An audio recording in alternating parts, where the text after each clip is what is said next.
Lyca production Subaskaran மற்றும் red Jain movies தயாரிப்பில் உலகநாயகன் கமல்ஹாசன் நடிப்பில் பிரம்மாண்டமான இயக்குனர் சங்கர் இயக்கத்தில் இந்தியன் 2 வெற்றி நடை போடுகிறது. தூத்துக்குடி மேட்டுப்பாளையம் ரயில் சேவை தொடங்கப்பட உள்ளதற்கு பொதுமக்கள் மிகுந்த வரவேற்பு தெரிவித்துள்ளனர். தூத்துக்குடி மேட்டுப்பாளையம் வாராந்திர ரயில் சேவை நாளை முதல் தொடங்க உள்ளது. இந்த புதிய ரயில் வருவதற்கு வெள்ளிக்கிழமை மேட்டுப்பாளையத்தில் இருந்து இயக்கப்படுகிறது.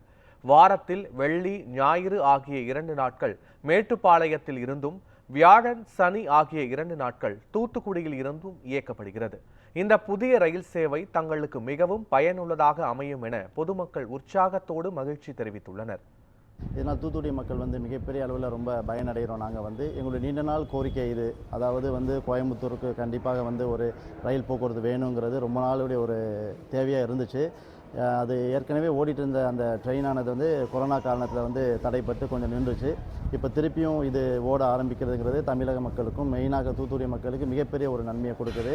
இந்த சேவையானது தொடர்ந்து நடைபெற வேண்டும் என்று தூத்துக்குடி மக்கள் சார்பாக கோரிக்கையை நான் முன்வைக்கின்றேன். இந்த ட்ரெயின் விட்டுருக்கிறது எங்களுக்கு ரொம்ப யூஸ்ஃபுல்லாக இருக்குது. இதனால் பெண்கள், கர்ப்பிணிகள், மாற்றுத்திறனாளிகள் எல்லாரும் ரொம்ப பயனடைகிறோம். இந்த மாதிரி சென்னைக்கும் இன்னொரு ட்ரெயின் விட்டால் எங்களுக்கு ரொம்ப யூஸ்ஃபுல்லாக இருக்கும். இதை அப்படியே தடை செய்யாமல் நீட்டிச்சு இன்னும் நிறைய சேவைகள் நம்ம தூத்துக்குடி மாவட்டங்களுக்கு செஞ்சு கொடுத்தா நல்லாயிருக்கும். தூத்துக்குடி மக்களின் சார்பாக நான் உட்பட பலர் கீதாக்கா, கனிமொழியக்கா கூட மனு கொடுத்துருந்தோம். தூத்துக்குடி மக்களுக்காக நாடாளுமன்றத்தில் பேசி இதற்காக முயற்சி எடுத்து இந்த ட்ரெயினை நம்ம ஊருக்கு கொண்டு வந்ததுக்கு பெரும் முயற்சி எடுத்த கனிமொழியக்காவுக்கு தூத்துக்குடி மக்களின் சார்பாக நன்றி. ரொம்ப மகிழ்ச்சியாக இருக்குது. நீண்ட இடைவெளிக்கு அப்புறம் பல இழுபறிக்கு அப்புறம் இந்த ட்ரெயின் நமக்கு வந்திருக்கிறது. மிகவும் மகிழ்ச்சியாக இருக்கிறது. மனிதத்தையும் சமத்துவத்தையும் பேசுவதுதான் சிறந்த படைப்பு என இயக்குனர் ராஜு முருகன் கூறியுள்ளார். தூத்துக்குடி மாவட்ட காவல்துறை மற்றும் வானம் என்டர்பிரைசஸ் இணைந்து உருவாக்கிய திரு குறும்படத்திற்கான பாடல் வெளியீட்டு விழா கோவில்பட்டியில் நடைபெற்றது.